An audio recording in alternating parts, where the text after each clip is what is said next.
quick introduction. I'm Matt Miller. I'm CEO of Telebug. We do apps for big format shows. So we're probably best known for shows like X Factor, The Voice, Got Talent, big shows. We do those in the UK. We also have quite a lot of experience of doing those all around the world. So we do shows all across Europe, Asia with the same formats. So a lot of experience in both doing these things, but also taking them internationally. And so we want to talk to you a bit about how we go about that. Martin. Hello, I'm Martin Trickey. I'm the Group Head of Digital for Warner Brothers in the UK, previously Shed. And certainly in terms of the international aspect of my job, since we got bought by Warner Brothers, that's become a bigger part of what we do. So rather than looking just at the UK, we've had to look sort of further afield. Thanks, Matt, for inviting me along. You said it was going to be a small session. No one's here. There's loads of people. Because I'm digital, I got it all on my iPad. Got it on I found this lying around the office. Didn't think I'd be needing this anymore. We used to make The Voice. We're not. That's completely gone. Thanks, ITV. But it's meant I've had a nice quiet summer. So I believe we've got. We decided that because we've known each other quite a long time, we could just sit here and witter on. But we thought we'd try something else, which basically means that we're not going to let each other talk for more than 3 minutes. So it's kind of ping pong. I wanted to get one of those chess timers, you know, so you've got a certain amount of time, which I hope will keep things a bit pacey. And that's it. Now, the other thing is I haven't seen the countdown timer. I said I'll knock it up on PowerPoint, and then I believe the lovely people here said they'd do a VT for us, because it's telly. So is there a 3-minute countdown timer or not? Get it? Oh my blimey, we started already. Okay. Matt, the first question to you. What is the difference between digital marketing and a digital format? So when we look at this, the first thing we approach is really thinking about what's your aim with this. I tend to take a very simplistic approach with this. Is if your aim is to make money, right, from your viewers, then you're looking at kind of digital format piece. If you're spending money, right, to try and get people, you're probably looking at kind of digital marketing. So I think the reality with digital is all of this stuff is very blurred nowadays. If you look at a game show, a quiz show, right, you've probably got a paid app for that. If it's a successful quiz show, that app is probably topping the app charts and maybe being featured into the App Store. So there you've got a piece of digital format app that you're actually earning money from.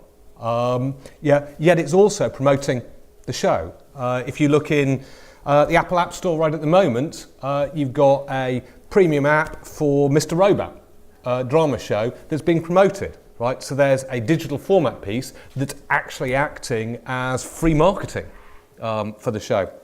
So, you know, when you're thinking about these things, a lot of these things blur together.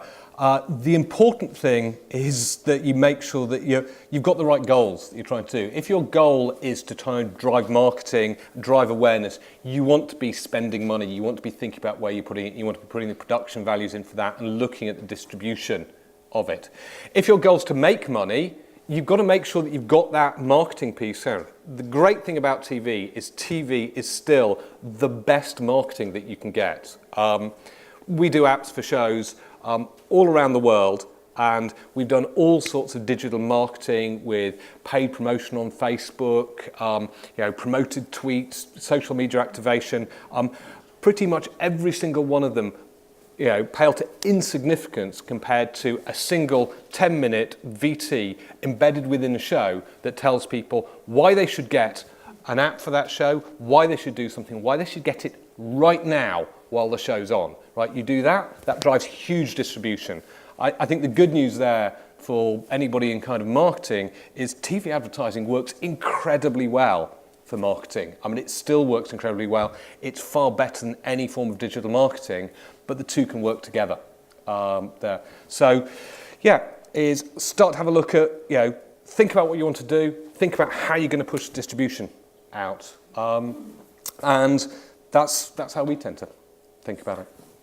So is it just about apps though, or are there other opportunities as well? I think you have to match what you're doing to what you want. There are certain things you can do with apps. So apps are great because you can start to actually earn money directly from people in them. People will pay you money in apps and they'll pay you money for apps. Outside of that, there are fewer ways, but I know you can start earning a lot of money from YouTube, other formats, and there's new platforms coming along all the time. Okay, well, we went a little bit over there, but that's not bad. That's a good start. Okay, thank you.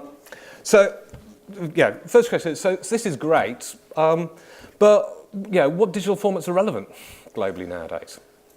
I think in terms of, you can kick the clock on again. I don't know if this will work or not, but go on. Oh. It's been really interesting. I've been in digital and broadcast for 15 years.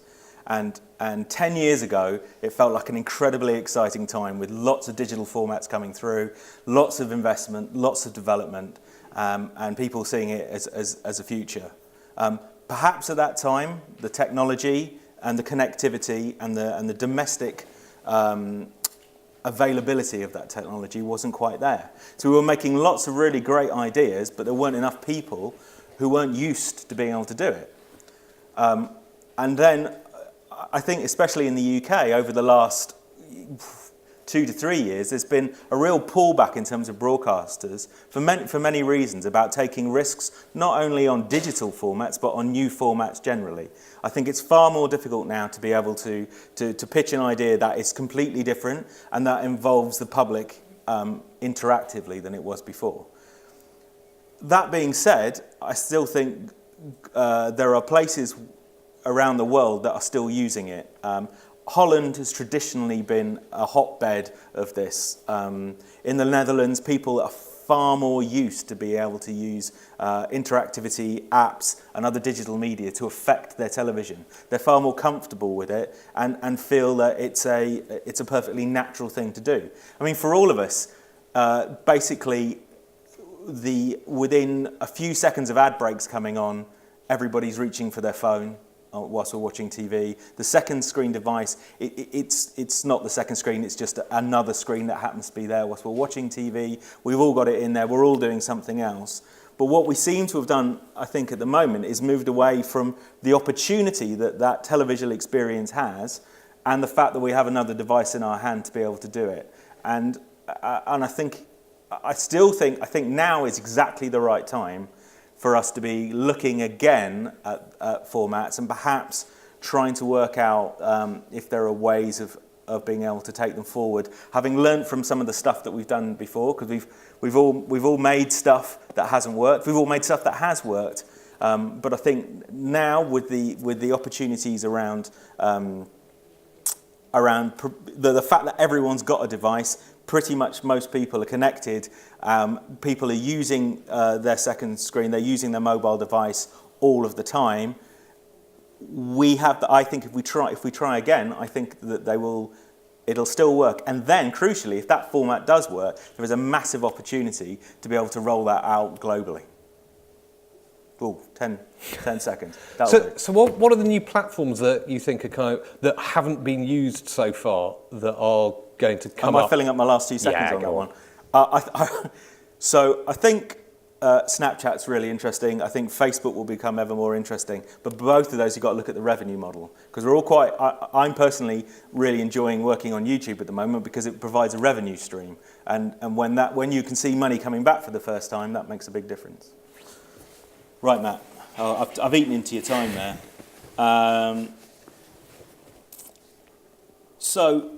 What kind of commercial deals are you currently doing around sort of digital internationally? So I think the big challenge for us is where we take things international, where we've done stuff in the UK. The UK is probably one of the most advanced markets in the world for doing this. And we have the biggest mix of commercial models that work in the UK. Brands are very digital savvy, right? And they will pay money for digital pieces alongside TV pieces. Consumers are very digital savvy there. We have a history of people being used to paying for things around TV, whether it's competitions, whether it's voting, that other countries don't. So I think we've got the richest environment to explore these. And we've certainly learned over the last few years that when we take things internationally, we really have to dial back our ambitions in terms of what we're doing and not oversell what works in the UK into newer markets. The biggest takeaway that I have, and the thing that is always the place I would start with any digital piece, is look for a headline brand sponsor that can tie on, particularly if that brand ties in. That works if you've got video content that you're pushing out, branded content. It works with apps that you're doing that you can tie branding. And crucially, it does this brilliant thing of aligning everybody's goals around what they want to do. If you've got a brand that's tying together with the digital piece alongside a TV piece internationally, that ties together the broadcaster, right? Because they'll be in the loop in terms of actually selling that brand, particularly for that country. And it really ties there. They'll want to make sure they're promoting it, they're promoting the show, they're promoting the digital extensions to the show, right? And that starts to drive everything and opens up the opportunities but Matt, for other content. Is it your responsibility? Whose responsibility is it to find that brand? Because that could be... That's a real mix.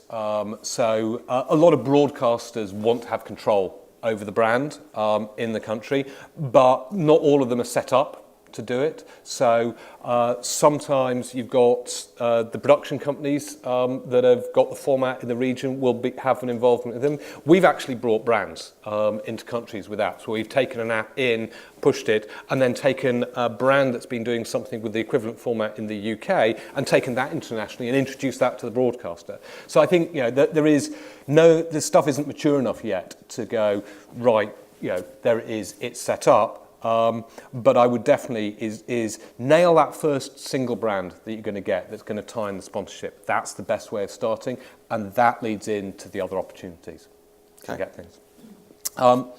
So on that, obviously you can include some of the ones that you've done, but what are the best things that you think have done best things internationally with digital? There's one example I wanted to talk about, which it's kind of got a whole mix of stuff, and it comes from the sort of the Warner Brothers stable, but it's not over here in the UK. I'm sure everyone's aware of the Ellen DeGeneres show. It's a fantastic show. It's done brilliantly, but off the back of that show, they've created, I think, a really special ecosystem digitally to help advance it. So if you look at what they've done, there's some key elements there that I think we could all learn from. So on the Ellen show, they get over 1 million people interacting and sending stuff into that show every single week. And the way that they do that is they create segments within the show that are inherently viral, that are inherently shareable, that people look on online. So the YouTube aspect of it really kicked off. Off the back of that, they decided, well, you know what? We're making all this amazing content that is being shared, but Google is taking part of that revenue. How could we make that work better for us? So they set up EllenTube. So they've got their own video distribution network and their own ad sales team on top of that, which I think is pretty amazing. So they're very aware that when they're making segments within the show, which ones are going to be the ones that are going to go out there and lead the way. Also, on top of that, they manage the community that is around it. So they have invested in a team which sits within the show. Obviously, it's on an irregular basis, which makes it easier. But they talk to that community, they give them exclusive first content, they make them the cheerleaders for the whole show in the first place. Off the back of that community, they also have an opportunity to sell things to them. So there's a commercial side, there is a shop where you can buy merchandising and all that kind of thing. And then one of the cleverest things they did was they started to have to play games within the show using apps. So I don't know how many people know this, but there's an app called Heads Up. We used to call it the Rizzler game when we smoked, and you'd stick it on the forehead and you had to guess who you were. So now you can use it. There's an app for that. Not smoke. Well, there probably is an app for smoking, but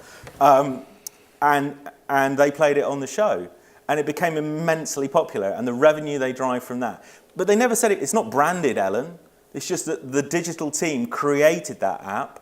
It worked within the show. They made it commercially available, and it's done absolutely brilliantly, consistently being in the top of the App Store. And if you look at on the list of the categories, the heads up icon is actually one of the category icons in the App Store. So it has become sort of an iconic piece, really. So I'd say looking at what they do in totality, you could learn a lot from how and pick and choose for your own show.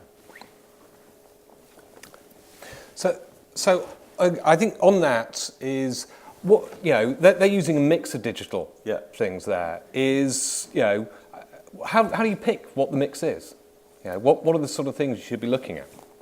Okay, blimey, making me go again.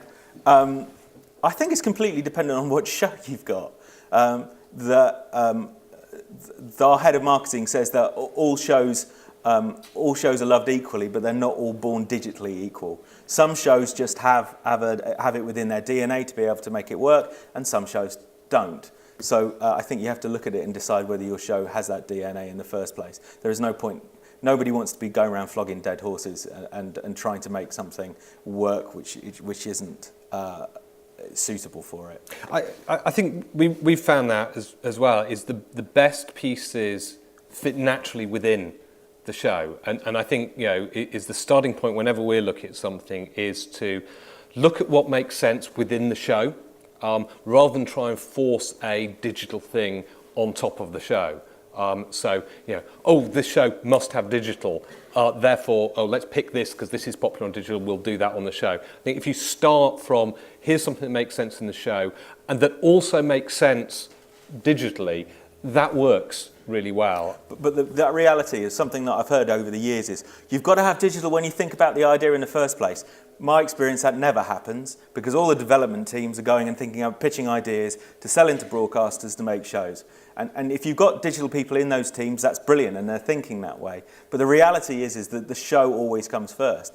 And also the other reality is that you might get that commissioned, and then at that point, no one wants to take the extra risk on your new idea by investing in it even more to do something digital that might not work anyway. So I think that you can have it within its DNA, but it doesn't have to express itself immediately. You can wait for season 2. You can look at how to see if the audience wants to go there. You can have a degree of patience about what you want to do. But I think if you've got in your back of mind there is an opportunity there, there's a way of being able to develop it, that's a good thing. Yeah, I think that is wait for season 2 is actually a good idea. Is the first season of a lot of these things, you want to put all of your time and effort into getting the show right. Right? If you can't get the show right, the show's not going to be recommissioned. It's unlikely by doing a whole bunch of extra digital stuff you're really going to help yourself there. You're probably going to distract yourself. So think about the wait for series 2, or think about something that is so obvious, right, that it's a digital extension that there's no controversy over it. Those sorts of things work. If you've got a show with voting in, have voting in an app. Just makes sense. That's not controversial at all. But if you're trying to add something, extend something, it's a lot of work to do the digital pieces, because you're thinking of something original. It's like a format creation. You're not just copying something that's there. All right, that's good. So on to the next question for you, Matt. You've done quite a lot of these things. What are the major sort of pitfalls around licensing and rights around the digital piece? So you've got a great format. It's been really popular in the UK. You've now sold it to 8 international territories. Is it a slam dunk that the app's going to go with it? If it is going to be sold, how do you sell it? Who does the selling? I don't think anything's been a slam dunk for us so far. There's some really big pitfalls that you've got to be careful, and the first one that I'm going to mention is the US. Right, the US, if you're doing something digital around TV, has a massive opportunity for getting it horribly wrong, because of the way TV is broadcast in the US with tape delays and multiple time zones. So if you look at something that if you look at sort of a straight reality TV format, a talent show contest, anywhere in Europe, in fact most of Asia as well, you can say on the show, you have a live bit, it's go, vote now, right, and then we'll wait, and then we'll reveal the result of the vote. That's great, you can do that on the East Coast. By the time the West Coast get to see it in the US, the voting's over and the results been revealed. And they've probably found out from social media anyway. So, and the US is a huge market, and it's largely unique in that problem. So that's a massive pitfall, and I think if you're doing anything digital that you're taking from Europe to the US, you need to be aware of that and make sure that you don't fall down that trap. The flip side is there are a whole bunch of great digital extensions that have worked in the US that when you bring them over to Europe and suddenly you start having to look at localizing them into multiple different languages and managing kind of relationships with broadcasters and separate brand relationships in different countries, they don't work either. Because the US is in this nice place where you tend to be able to do something. The market's so huge and it works, and you assume it will just work. I mean, most apps just work around the world. It turns out it's not quite that simple. So I think you've got to be very careful, about that one. The second one that is always worth remembering is, particularly if you're coming from the kind of the UK, the size of the things that you're expecting are kind of big. We've got great broadcasters in the UK, really big commercial market, really big brands that you take. And you go and you take that to an Eastern European country, and from your perspective, you're working with somebody with much smaller budgets, much smaller audience sizes. But the people you're dealing with are still the national broadcasters that are really important in that country. Well, is it worthwhile doing then? It definitely is, but I think you have to both change your mindset to deal with the fact that it's a much smaller territory, but you're working with people that are equally of high importance, and and the brands are as important to them in their country as you're used to, in spite of the fact that they're, if you look at them from a UK perspective, there'd be a much, much smaller channel, and they would know they're a much smaller channel, and they're being much more scrappy and fighting a lot harder. They're not having to fight because they are the big brand channels in that market, and often there'll be less competition from the local channels in that market. So, have you got any examples where you could do one thing that fits everything globally? Or not really? I don't think we've found one yet. I'd love if anybody's got one, please come up and tell me afterwards, because I'd love to build it. What we do find is certainly the apps that we do, the core patterns of behaviour are remarkably similar around the world. What we see is differences in the detail. I know, so we run the app for the festival, so we know what devices everybody here has, and you're all on iPhones, apart from about maybe 10, 15, 20% of people might be on Androids, and that's pretty much the UK market. Do you know what they were doing last night? No, actually they probably hadn't installed the app, but yeah, we will. But we'll be spying on you. You head over to kind of Eastern Europe, and that flips around the other way. So you've got very different devices that are in market, and different propensity to pay. There is a rule of thumb that we found that's pretty much true around the world. People with iPhones have more money, and they're willing to pay more money for things in the apps. People with Android phones have less money, and they're willing to pay less. So if you want to earn the same amount of money, as a rule of thumb, you probably need twice as many Android users to earn the same amount of money from them as you do iOS users. It's great, people with iPhones have declared by buying the phone, I've got money and I'm willing to spend it. So I think you need to kind of be quite aware of that when you're taking things around the world. Or going to the bar later on. Yeah, actually, if you're going to the bar, make sure you're just behind and standing next to somebody with an iPhone, because you're more likely they're going to buy you a drink. Particularly if you turn up with an Android phone, it's like, I'm not willing to spend any money. Okay, fine. I was just adding on to that. One of the interesting things we found with YouTube as opposed to apps is that the global nature of it is that you can sort of group together people into certain language areas. So our most successful YouTube channel at the moment, bizarrely, is Super Nanny, which you may remember from years ago, but it still has a resonance around the world, especially in the US, the UK, Canada, Australia, and also in the Scandinavian countries as well, where English language is brilliantly spoken and understood.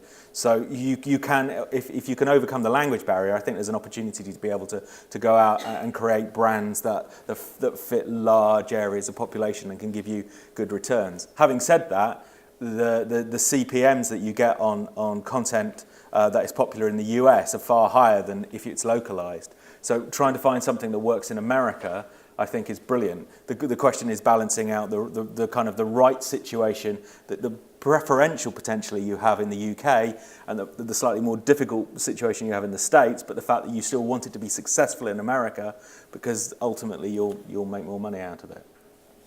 So I think on that, why would you say the kind of UK is a good place to develop these sorts of digital formats?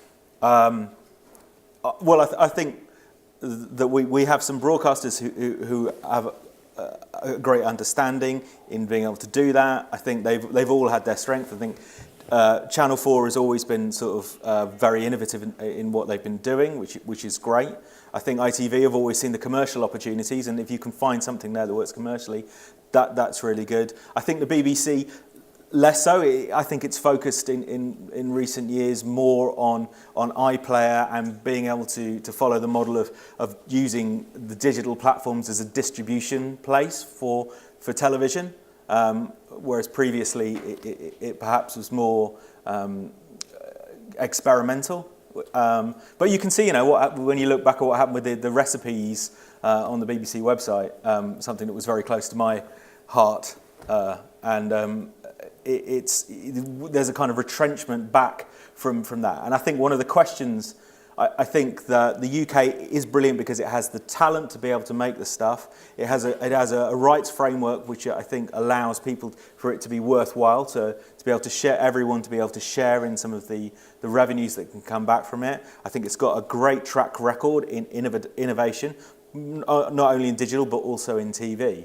I think the interesting question though for the UK TV market is, what appetite do we have for that?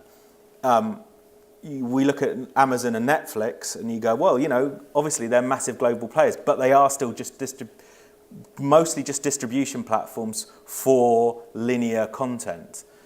And I wonder when kids are playing so much more games, we're all consuming lots more media in multiple different ways. Is the TV industry missing a trick in terms of just continuing to make television? And you know what I mean is not exactly half hours or hours, but a linear story in video where you see the games industry expanding.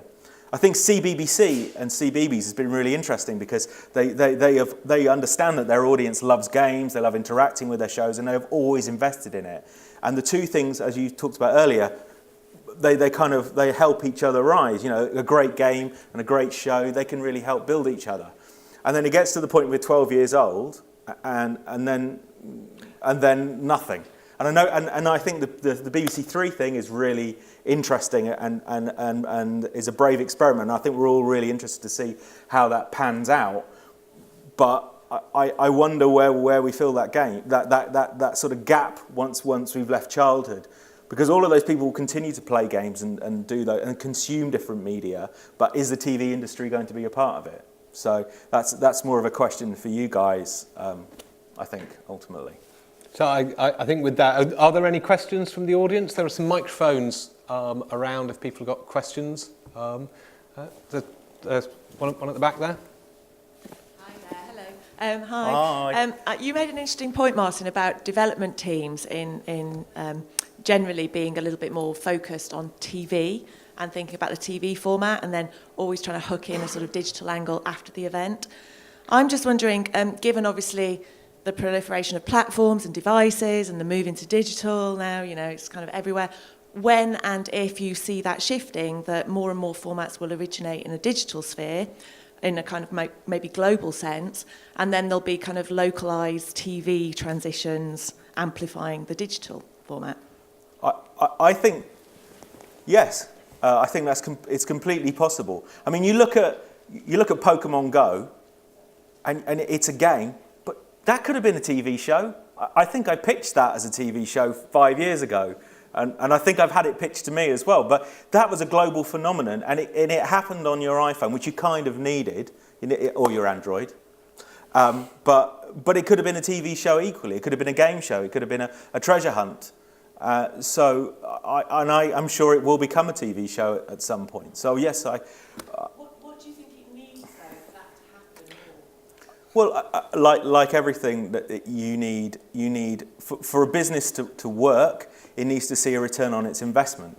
So for traditional television production companies, they need to see where the return on investment is on developing those ideas that are digital. And for that to happen, they need to have the ideas. They also need to have connections with other possible revenue streams, and to be able to get that return on investment, I think they need to work with the broadcasters who can help them find the brands, who can help them work with the technology to be able to do that, because they can't do it on their own. You can't create a huge technology base to build all of this stuff yourself. You need to partner, and you need to see a route to get there, I think. We probably need a couple of breakout hits to help us do it, you know. I think the other thing is you need the bravery to make some kind of, you know, some original decisions and do something really different, and recognizing that you know, when you're doing things that haven't been done before, some of them will fail. And I think, you know, the UK actually has a great advantage, and it's got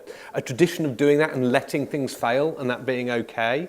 And I think we need a bit more bravery in terms of doing some things that are a bit more risky. You know, in terms of doing things where formats are formats are created that are tie in TV that don't work without the digital piece. I'll do a quick. I've got another talk that we're doing on Friday that is a format that's exactly like that. It's a format that doesn't work without the digital piece, and it's a huge success in Denmark that we'll be talking through. And I think you need some of those brave decisions to go, we're not commissioning just a straight piece. Yes, this has to have digital. There's no other way to do it without that, but we're prepared to take that risk and make that leap. And some will work and some won't work, but I think we need a pipeline of those ideas coming through. I think there was another question at the front, if we've got time. Do you think VR and 360 will play an important role in TV formats in the future?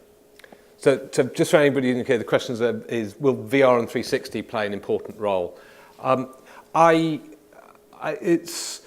I think they have the potential to, and the VR experience is so immersive, it creates quite a different experience. I don't think yet we know how to tell the stories or involve people. We don't know whether it's going to be linear storytelling that you're kind of experiencing, or whether it's going to be more game-like and sort of augmented reality. I think, again, we need quite a lot of experiments there. The other question is, I don't think it's going to succeed while you are having to strap a huge plastic or cardboard thing to your head that feels silly. I think there's going to be some acceptance of that. But just as this is pretty radically different to the first cell phones that were car phones that you hung up and felt like phones, the technology, if the consumer pulls there, the technology will solve that far more rapidly than any of us can probably see. But it will require some content innovation. And in terms of that, I mean, we just took a first little forays on for the last series of The Voice, doing some 360 stuff. And, the fact that you've got to learn not what's in front of the camera, because there isn't a front, but what's going on behind you and to the left and the right, and then be able to take a narrative. In order to make it worthwhile, you have to have something going on here. Then afterwards you have to have something going on here. And you need people who can start directing and thinking and planning and storyboarding all of that stuff. And that's a whole new skill, and there are very few people who seem to be able to do it well. I mean, there's one thing sticking a 360 camera on the bottom of a drone, and that's kind of all right, but to be able to tell a story is it's going to take a bit of time. And I think that, allied with the technology, so that it's in a pair of glasses like this, will make a big difference. So, my name is Julie. I'm with Discovery Networks International. So I'd love to talk with you about international, because we're doing a lot of experiments with single. Thanks. So I guess my question is, I mean, I've been going to digital conferences for the past 15 years, and I've been in television for the last 7.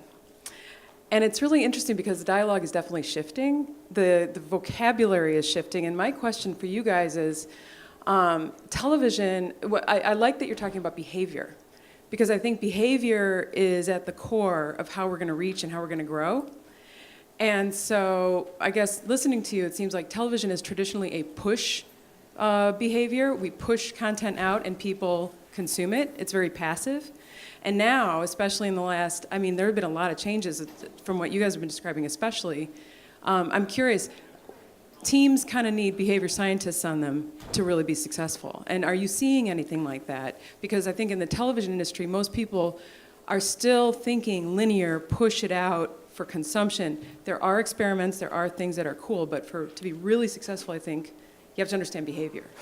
I think when we think about it, we obsess on the user behavior and what they're doing. And I think one of the things that I always try and remind myself when I'm doing, if we're doing something alongside a TV show, which is a passive lean back experience, I say, if we're doing something interactive, if that's a bottle of beer, right, and that's a phone, right, our competition is the viewer has a choice of sitting back watching, and they're going to lean forward and they reach for something. Are they reaching for the beer or the phone? Right? And we've got to make the experience sufficiently compelling and meaningful that they're going to want to reach for the phone rather than the beer. That's quite a high barrier to reach. So I think is you have to kind of obsess on that and go, what are we doing? And then you win by going, hang on, we then start to get the feedback from them, can start to understand what they are doing, and then you can start to iteratively learn on that. But there's a leap to go. I mean, two things. That's not a bottle of beer, quite clearly. I'm talking to the organiser. Okay, fine. And the second thing is, I think when you can see when the business model arrives that makes it worthwhile doing, that's the thing. Is because at the moment the business is about selling television. When it's about if it becomes more than that, then we'll get those people who can start to think in that way.